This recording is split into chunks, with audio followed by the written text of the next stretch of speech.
Okay, so now I'm back in the BIOS. I have no hard drive connected to it. Actually, I've removed it.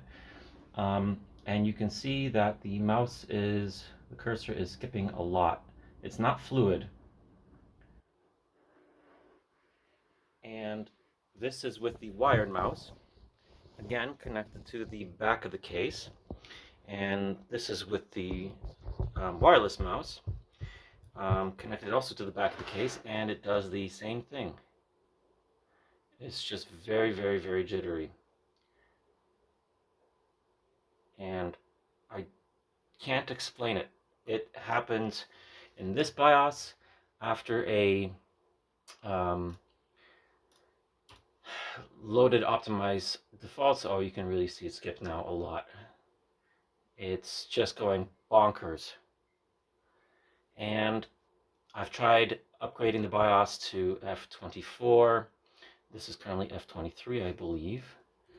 Let's go to, where's easy mode? Yes, F23 right there.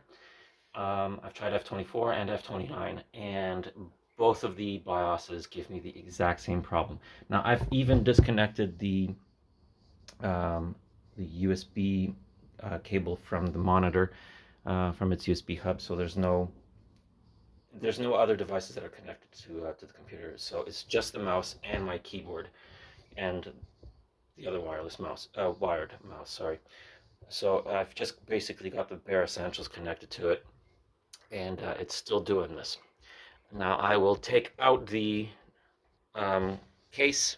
Sorry, I will take out everything disconnected from the case and isolate it completely to the motherboard. So I'll show you what happens next.